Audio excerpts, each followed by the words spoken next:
नमस्कार, आप देख रहे हैं बोले भारत और मैं हूं शांता सिंह। क्या जाति युद्ध की लपटों में अक्सर घिरने वाले बिहार में दबंगों की परिभाषा बदल गई है।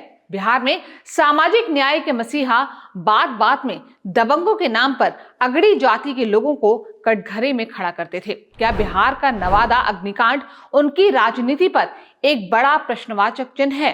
क्या बिहार में मत्स्य न्याय व्यवस्था चल रही है जिसमें बड़ी मछली छोटी मछली को खा जाती है? इन सवालों का विश्लेषण हम आप तक पहुंचाएंगे, लेकिन पहले उस नवादा अग्निकांड को समझ लीजिए जिसके साए में बिहार की राजनीति से लेकर सामाजिक समीकरण तक पलटते हुए नजर आ रहे हैं। ये 18 सितंबर की बात है। बिहार में नवादा जिले के मुफस्सिल थाना क्षेत्र में ददौर में एक दलित बस्ती है जिसका नाम है कृष्णा नगर। वहां रात को करीब 8 बजे दर्जन भर दबंगों ने 80 घरों में आग लगा दी। वो घर क्या थे? बस सिर ढकने का एक जरिया भर थे। वहां दबंगों ने लोगों से मारपीट भी की, ऐसा पीड़ितों का आरोप है। फिर सभी घरों में आग लगा दी। फूस और खपरैल के घर थे, इसलिए कुछ बचाने का भी मौका नहीं मिला। गनीमत रही कि किसी की जान नहीं गई। माल का नुकसान जरूर हुआ है और जिसके लिए 2 जून की रोटी चलाना भी मुश्किल होता हो, उसके लिए वो काफी बड़ा नुकसान होता है। कई मवेशी भी जल गए जो मामले को और भी ज्यादा त्रासद बना देते हैं।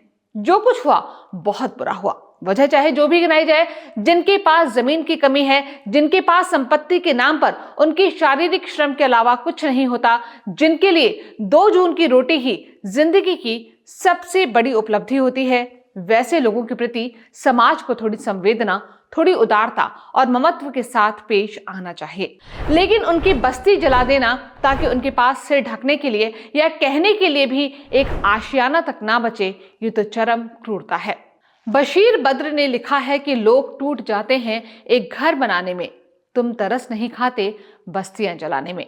अब इस अग्निकांड की अगली कड़ी की तरफ चलते हैं जिसने बिहार की आग लगाओ राजनीति में और भी आग लगा दी। सामाजिक न्याय की दुहाई देने वाले तमाम नेताओं को इस बात का एहसास नहीं था कि यह आग किसी अगड़ी जाति के दबंग ने नहीं लगाई है, किसी ब्राह्मण, भूमिहार या राजपूत ने नहीं लगाई है। इसलिए बात बात पर दलित उत्पीड़न के आरोपों की उंगली अगड़ी जातियों पर उठाने वाले नेता दलित उत्पीड़न पर अपने रटे रटाए बयानों से कूद पड़े। लालू यादव, तेजस्वी यादव, मल्लिकार्जुन खड़गे, प्रियंका गांधी, राहुल गांधी, सबने दलित उत्पीड़न और दबंगों के शोषण वाली प्रवृत्ति पर घड़ियाली आंसू बहाना शुरू कर दिया। लेकिन जैसे जैसे वास्तविकता की परत खुलती गई, विरोध की भाषा बदलने लगी। क्यों बदलने लगी? क्योंकि जिन्हें दबंग बताकर एक बृहत्तर समाज को वोट बैंक में बदलने की कोशिश हो रही थी, अब की बार उन्हें उन्हीं शोषित समाज में ही एक हिस्सा शोषित दिखा और दूसरा हिस्सा शोषक। एक हिस्सा उत्पीड़न का शिकार बना और दूसरा हिस्सा उत्पीड़क बन गया। ऐसा इसलिए हुआ क्योंकि नवादा अग्निकांड में जिनके घर लूटे गए और जलाए गए वो महादलित थे। वो मुसहर और रविदास समाज से आते थे, लेकिन जिन्होंने घर लूटा और जलाया वो भी दलित समुदाय से आने वाले पासवान थे। यानी लड़ाई दलित बनाम महादलित हो गई। इस घटना ने शोषण की आधार भूमि बदल दी। बहुत सिंपल सी कहानी बन गई कि जिसका शोषण हुआ वो दलित है, जिसने शोषण किया वो दबंग है। लेकिन इस दबंगई की शर्त सवर्ण होना नहीं है। ये वैसा ही मामला हो गया जैसा उत्तर प्रदेश के फतेहपुर में हुआ।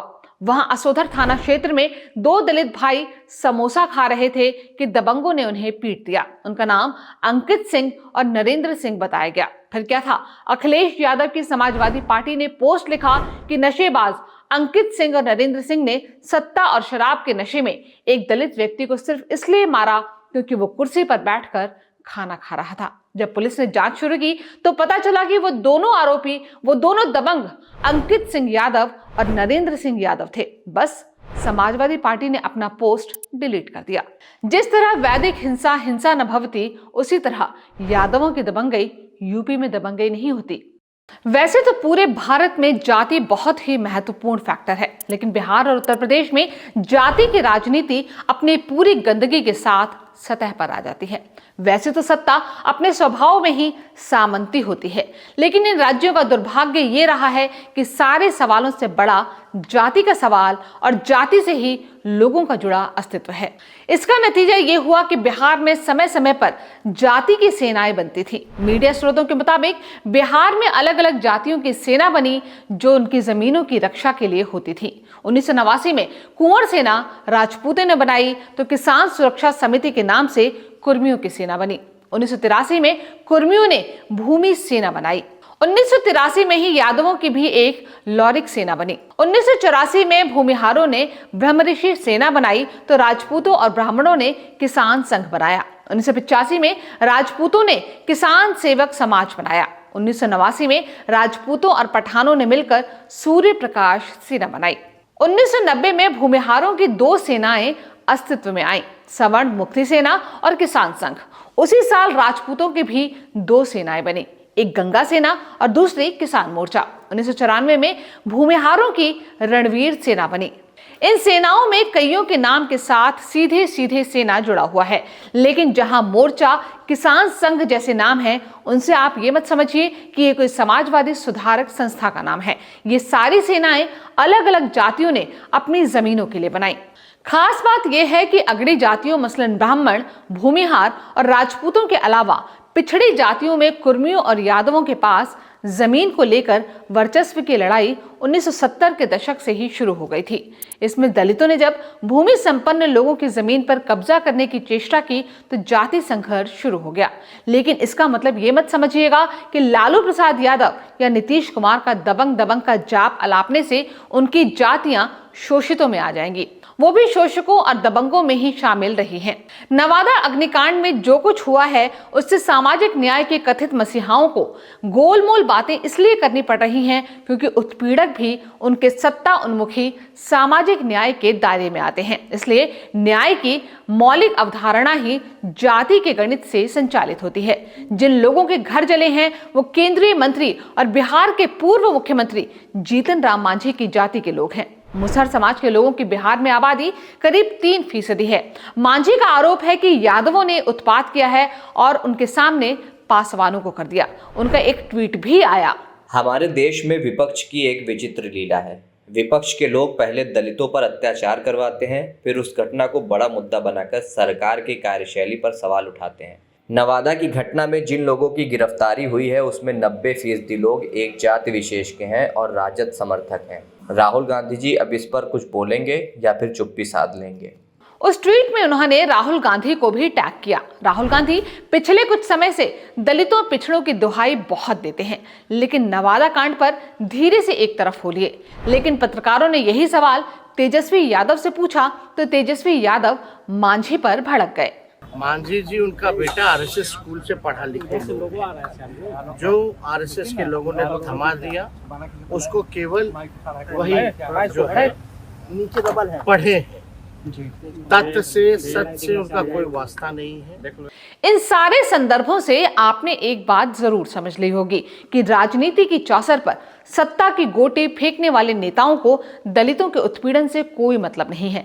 उनके लिए अपनी राजनीति सर्वोपरि है। उसी राजनीति का कमाल है कि बहुत बचते बचाते बयान दिए जा रहे हैं।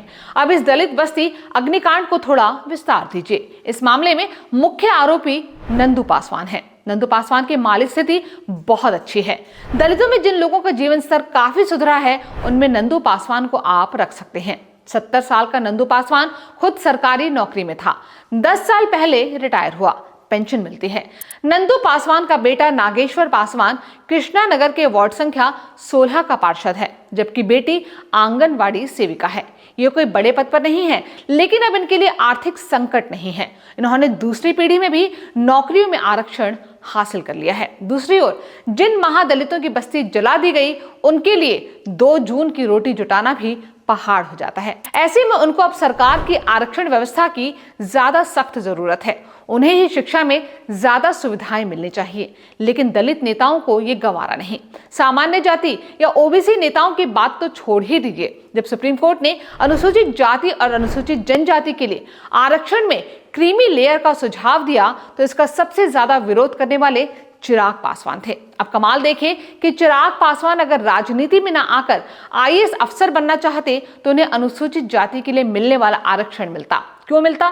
क्या दलितों में संपन्न लोग आरक्षण की सुविधा को चाट जाना नहीं जानते, जिसका असर ये होता है कि दलितों में जो कमतर और कमजोर हैं वो वंचित के वंचित ही रह जाते हैं। कहा जाता है कि सबसे ज्यादा झगड़े की जड़ में 3 चीजें होती हैं, जड़, जोरू और जमीन।